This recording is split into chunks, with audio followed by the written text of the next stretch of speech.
Natural hair colour కోసం చూస్తున్నారా? అయితే Anoos henna and black expert వాడండి.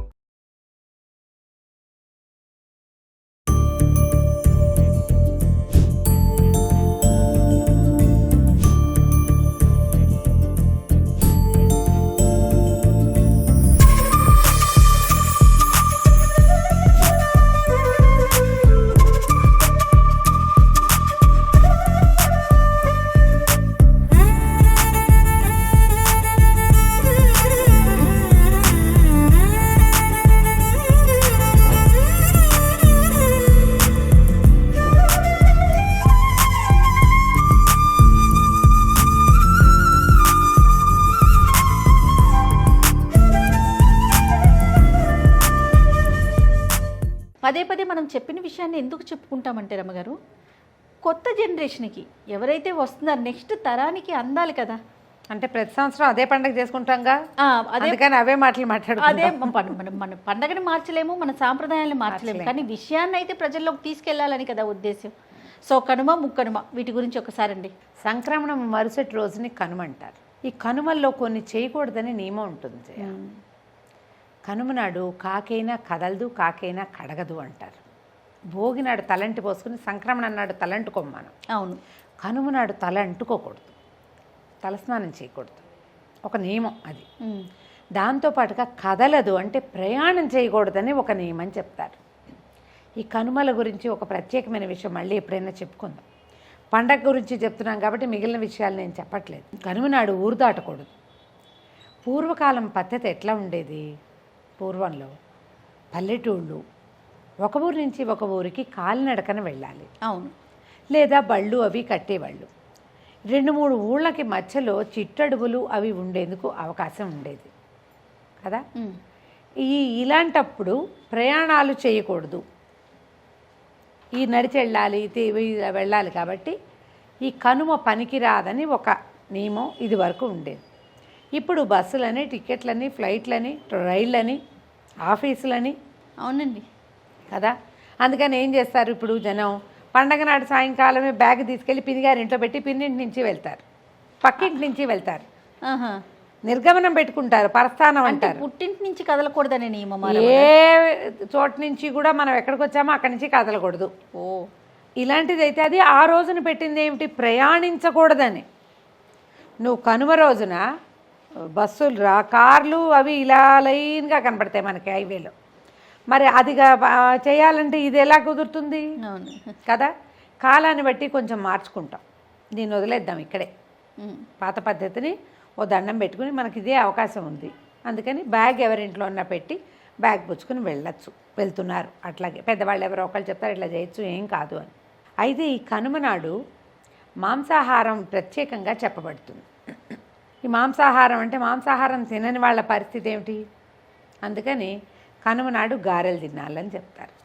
కనుమ నాడు మినుము తినాలి అని. మాంసకృత్తులు ఎక్కువగా ఉండే పప్పు పదార్థం మినుము కాబట్టి అవును, కనుమ నాడే గారెలు వండుకుంటారు. అందరూ వండుకుని దాంతోపాటు వాళ్ళు చేసుకోగలిగే పదార్థాన్ని అవతల వాళ్ళు, వీళ్ళు తినగలిగే ఏ అల్ల పచ్చడినో యువతల వాళ్ళు చేసుకుంటారు. కనుమ నాడు గారె తినాలి. ఇప్పుడు కనుమకి దీనికి ఏం సంబంధం? సంక్రమణము దేనికి జరిగింది? సూర్యుడికి. సూర్యగమనంలో మార్పు రాగానే ప్రకృతిలో మార్పులు మొదలైపోతాయి. బలవర్ధకమైన ఆహారం తీసుకోరా నాయన, రేపటి నుంచి ఉంది నీ సంగతి. ఎండ దంచి కొట్టేస్తాడు, మొదలు పెడతాడు. మాఘం వచ్చిందంటే ముదిరిపోతుంది. ఈసారి సంక్రమణము మాఘము పెద్ద దూరంలో కూడా లేవు. అవును అవును. జనవరిలో రథసప్తమి వచ్చింది, ఈ మధ్యకాలంలో చూడలే మనం, ఈసారి వచ్చేసింది. అవును, మాఘం కూడా వచ్చేస్తుంది. జనరల్గా పుష్యంలోనే సంక్రమణం కనపడుతుంది, పుష్యం మధ్యలోనే. అవును, ఇది చివరికి వచ్చేసింది. ఎండ పెరిగిపోతుంది. బలవర్ధకమైన ఆహారం తీసుకోండి అనేది ఒక నియమంగా మనకి అలవరిచి పెట్టారు. ఈ కనుమని పశువుల పండుగ అంటారు.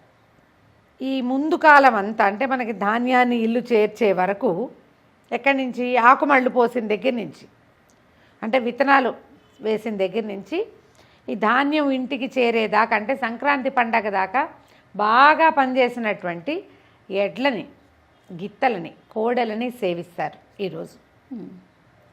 ఆవులుంటే గోసేవ చేసుకుంటారు. అన్ని పశువుల్ని శుభ్రంగా కడిగి పసుపు బొట్టు పెట్టి అలంకారం చేసి మెళ్ళో పువ్వులు వేసి ఆవులనైతే ముఖానికి కాస్త పసుపు బొట్టు పెట్టుకుని ఎడ్లను కూడా బసవయ్యలను కూడా అలాగే చేస్తారు. అలంకారం చేసి మెళ్ళో దండలేసి పూజించి నమస్కారం చేసుకుని, తండ్రి నువ్వు ఒకడే ఉన్నావు కాబట్టి ఈ వ్యవసాయం అంతా సులువుగా అయిందని ఆ రోజున వాటి మెడల మీద కాడి వెయ్యరు, భక్తిగా దండం పెట్టుకుంటారు. వీటికి చక్కగా మినుములు నానబెట్టి, పెసలు నానబెట్టి, ఉలవలు ఉడకబెట్టి, జొన్నలు దంచి ఇట్లా రకరకాల ఆహార పదార్థాలు పెడతారు. పాలేళ్ళకి అందరికీ ఇంచుమించుగా సాయంకాలాలు సెలవులు ఇచ్చేస్తారు. విశేషంగా పశువుల పండగగా జరుపుకుంటారు.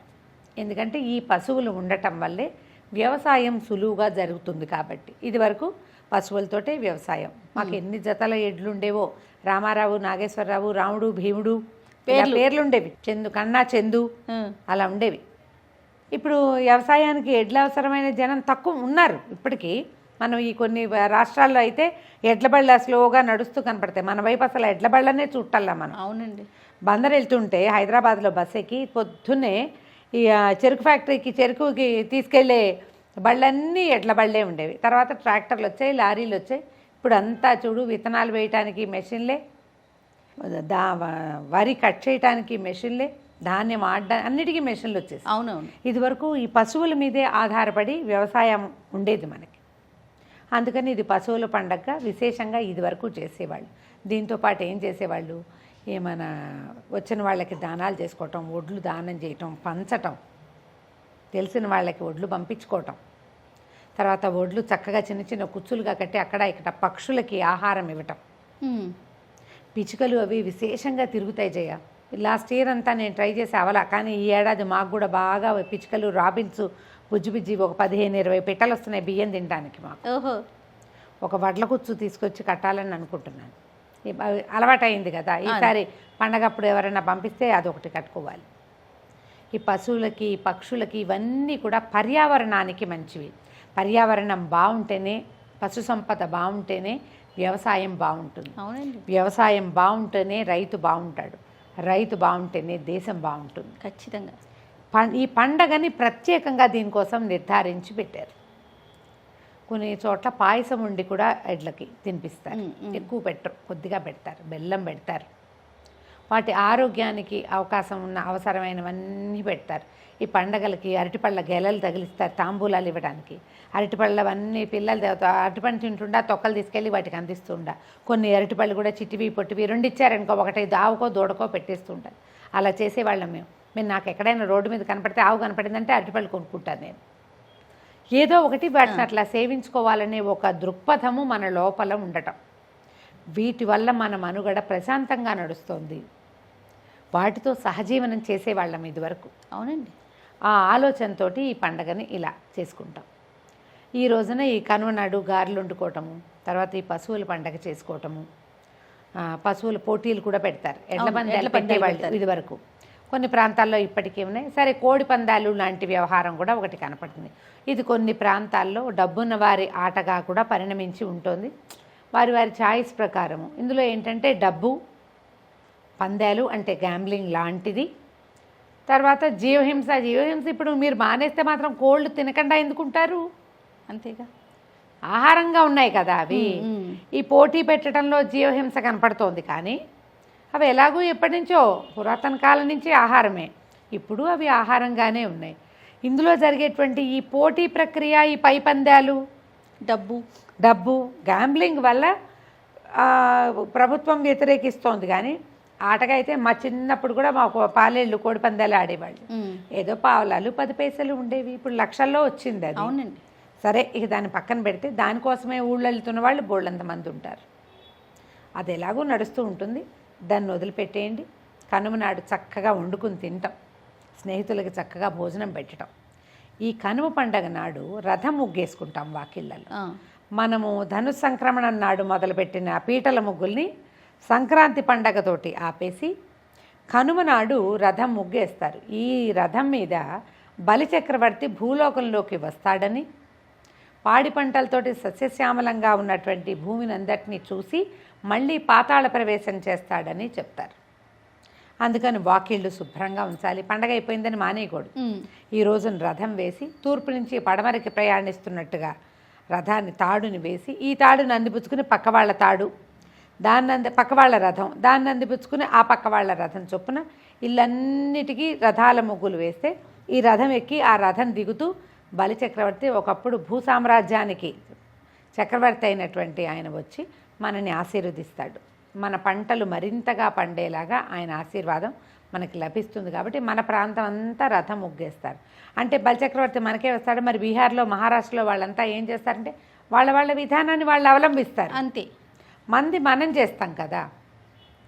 ఈ బలిచక్రవర్తి ఈ రోజున కుక్కల్ని కానీ, కోతుల్ని కానీ, కోళ్ళని కానీ అదిలించద్దు. ఆహారం బాగా ఇవ్వాలి. అన్నీ మన చుట్టుపక్కల ఉండేటువంటి పక్షులు, శునకాలు, మార్జాలాలు ఒకవేళ ఉంటే, కోళ్ళు, తర్వాత ఏమో ఎడ్లు, ఆవులు, గేదెలు, దూడలు అన్నిటికీ సమృద్ధిగా ఆహారం ఇచ్చి అవి ఆకలితో అలమటించి అరిచే లాంటి పరిస్థితిని కల్పించకూడదు. శుభ్రంగా పెట్టడము, నీళ్లు పెట్టడము. ఇది గనక చేస్తే బలిచక్రవర్తి సంతోషిస్తాడని, ఆయన ఆశీర్వాదం లభించి ఈ పంటలు మరింతగా పండి సస్య సమృద్ధి కలిగి మనకి ఆహారపు కొరత అలాంటివి ఈ ఏడాది రాకుండా ఉంటుందని మనం ఈ పని చేస్తాం. ఓకే, ఈ రథ ముగ్గులు వేసుకుంటాం. దీంతో పండగ హడావిడి ముగిసిపోతుంది. కనుమ నాడు ప్రయాణం చేయకూడదు, ముక్కనుమ నాడు కూడా చేయకూడదు అంటారు. ముక్కనుమ అంటే కనుమ నాటి మర్నాడు. దీనికి ఈజీ మెథడ్ నేను చెప్పా కదా, మీ బ్యాగులు తీసుకెళ్ళి ఎవరింట్లో ఉన్నా పెట్టుకోండి. ఆ బ్యాగు మీ ఇంటికి తేకుండా మీ ఇంటి నుంచి వాళ్ళ ఇంటికి వెళ్ళి ఆ బ్యాగ్ పుచ్చుకుని అట్టించట్టే వెళ్ళండి. వెళ్ళలేకపోయిన పరిస్థితులు మరి ఒప్పవు కాబట్టి అవకాశం లేదు, ఏదేం అక్కర్లేదు మనకి. హాయిగా ఉండండి ఇంకో 2 రోజులు ఊళ్ళోనే హ్యాపీగా. పండగ హడావిడంతా ముగిసాక అప్పసలు, అరిసెలు అవి ఇవి ప్యాక్ చేసుకుని ఇంటి దారి పెడితే సరిపోతుంది. రైట్ రాము గారు, నమస్తే. నమస్తే.